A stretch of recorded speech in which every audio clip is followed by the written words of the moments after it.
Now, I just want to know, I mean, how you feel, because I know a while ago you did protest in support of the welfare of police officers. You went out on the streets, you galvanized, and you of course, led that march. And fast forward, weeks after, is, some men, in this, what I call it, field that you protested for, that still, picked you up and locked you up, and they were, of course, used to, quote and unquote, to sort of stifle that protest. For you as a convener of, multiple protests, does this dampen your morale? That the same set of people you came out for sometime in recent past are the same set of people you're having issues with, now? No, my commitment to human rights, my commitment to welfare of workers, or the respect for the dignity of man has nothing to do with who the person is. Even for my worst enemies, I'll fight. I knew the police is an irresponsible organization. I know it has a lot of bad eggs from the top to the bottom. But I also realized that they, retired and serving policemen, need better conditions of service. That those who are retired need gratuity and pensions that shows that they serve the country. So I wasn't expecting any response or favor from the police. You're talking about this latest one. My hand was broken by police the week after I protested on their behalf. They came to FID selling money. My hand was injured by a CSP. The same policeman I fought for, they invaded my cell, beat me up, roughened me up. This time around too, they ruffled me up. They forced me into a car after they forcibly obtained a remand order that I couldn't meet my bail condition. Chased the judge away. I had to stay in Kuje prison for 3 nights just because they were trying to get back at me. And part of the reason they were trying to get back at me is because I fought for the welfare of police. Over 29,000 policemen were promoted because we had that protest called the police protest. But I don't do anything or any of these things, in expectation that somebody will be kind to me. Given what you have experienced, in the hands of the police, will you still organize a protest? In favor of policemen in the country again? I would do protests for police, prison warders. I'll do protests for anybody. But you probably, if you go on my Facebook page today, we're planning a protest for contract staffers, people who are made staff for contracts for 20 years. So protest is something that has to do with our fundamental rights. It's how we reset, our society. It's the way we use our conscience to fight power. But what do you have to say? What do you have to say to people who feel that, protests don't have effect as it used to be anymore? We've seen multiple protests in recent times happen, yet those challenges still persist. Do you think that the approach should be changed? Those who say so are saying so because they don't know how much they don't let people know the kind of changes that happen when a protest happens. That's part of the strategy of the state, to make people feel like protest is useless. I just told you now, and I'm sure you didn't know, that over 29,000 policemen who had not been promoted from 8 years were promoted because of the protest. Even the guy whose video I uploaded to my Facebook page, who said was paid 2 million naira as gratuity, eventually got 6 million. Now, there's a major debate to create a police pension board, which should give them better conditions of service. There are conversations that are happening because of protests that otherwise would not have happened. So I know this because I've been involved in a lot of protests. It was protests that brought us democracy. And let me tell you, all these people that tell you protest doesn't work, you go and cheat them today, they'll protest. There's likely no former Nigerian president that has ever protested before. Obasanjo protested, Buhari protested, Tinubu not only protested, he was paying people for protests in this country until he became president.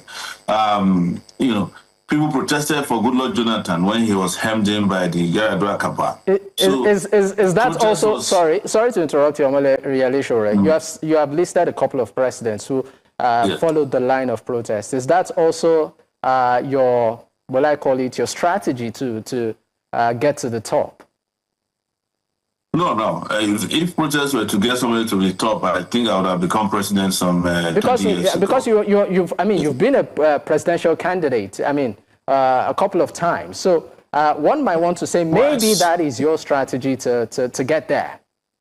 No, I was protesting when I had no political interest. So I'm just trying to correct the impression that I'm not trying to do protest to power. That is what the APC people did. My own partisan involvement in politics is to fundamentally change Nigeria. You know, the people who will become the next president may be people who have never protested before. So I'm just trying to tell you that, yes, I know that trick question, but that's not my intention. I've been protesting since I was 21 years old, when I wasn't qualified to be president, even if I wanted to. Okay, but I mean, since you said that, so what's in it for you? Betterment of the country. You know, I'm hoping that in protesting all these terrible conditions, everybody can be conscientized, mobilized, and educated enough to seek total liberation one day.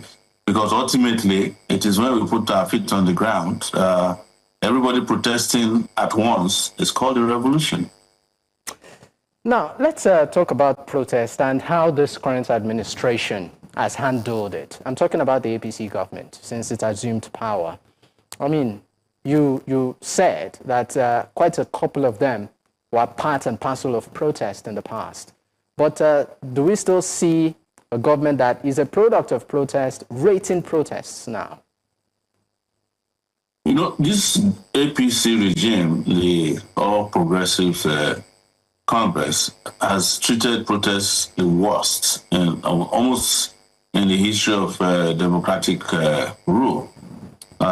You remember Lekki Tollgate, where they opened fire on protesters, even during military rule in this country.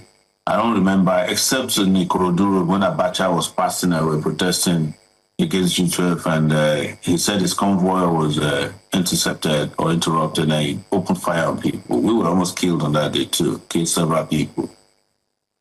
Since then, the APC regime under Buhari was the first to kill that number of persons for protest. They killed Lekki Tollgate people.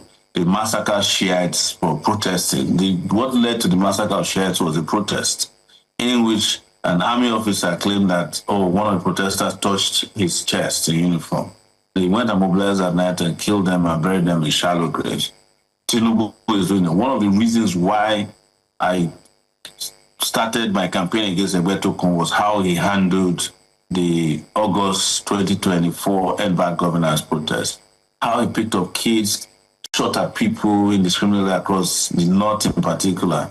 And then there was no remorse. Till today, he denies it. But he was the first Inspector General of Police who used his office to charge underage kids for treason. And some people have forgotten.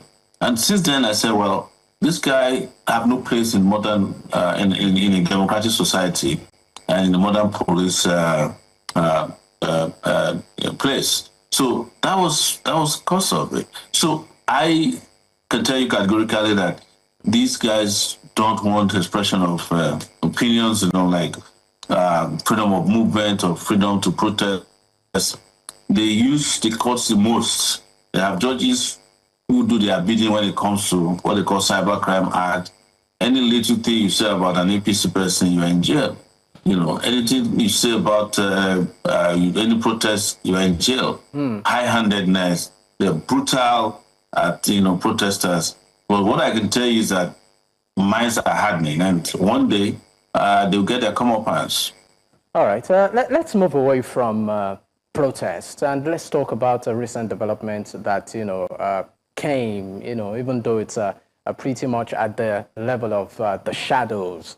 And that's the rumor of, a coup plot that has, been at the center of conversations. We recently saw Mr. President even overhaul his service chiefs. I mean, with all of these recent developments, what's your take, Omoyele Sowore? Well, as you are aware, it's not a rumor, but there's a coup. There was a coup plot, and people were rounded up. And the revolution came from Sahara reporters, the newspaper I founded. And their reaction. It's fake news. They sponsored their trolls. They were attacking everybody who revealed this. Well, we knew a long time ago that this was a situation. I think they started planning the coup since 2024, and I think it was followed in 2025. They started, and, from the intel that you have, they started the planning from 2024. Yes. Some of the sources that I spoke to told me that part of the reason the crackdown was very hard on the bad governance was because they knew around that time that some people were planning a coup. And I think some arrests of military officers were made around that period too. So if you notice during end bad governance, their major grasp was that, there was Russian flags on the street and this would promote coup. And it was a time that all these Sahel countries had been taken over by military jackboots. So they started that around 2024, from what I heard. So, but I think maybe they didn't strike then, and then they kept monitoring some of them. A lot of them are disgruntled officers in the Nigerian army who felt that things are not going the way they should. But let me make it very clear, I can never support military rule. Again, I've seen the worst military rule in my lifetime. Nobody can come and tell me, fellow Nigeria, we know things are wrong. These military guys that are planning to take over, that are planning coup, will be worse than the civilians we have. What we should do, and I've said this, anybody who loves Nigeria, is for all of us to take on the system at once, have a revolution. You get another government in uniform, all these army generals we're seeing, colonels, and all that, they're the reason why there's insecurity in the country. Some of the most undisciplined set of people you can imagine in the country, corrupt, they own real estate in Abuja. They're the ones, some of them supplying weapons to terrorists and bandits. So I'm never going to support a military takeover of power. I'm just giving you information that I have. All right. Just before I let you know, do you think that this recent overhaul of the security chiefs by Mr. President would improve the security situation in the country? A simple answer. If he was serious, and you can accuse me of bias, you should have fired Ebetokun. Then I would know that he wants to improve the security architecture. I think one military guy said today that even in all of this, you should go and overhaul the police. That tells you that this is a joke. All right. It's been a pleasure having this conversation with you, Omoyele Sowore, convener, #RevolutionNow movement. Thank you for your time.